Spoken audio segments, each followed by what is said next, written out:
Self-organizing in nature is amazing to watch. It is more than amazing, I can say.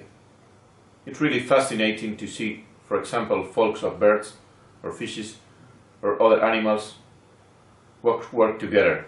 Seems like they have some sort of intelligence.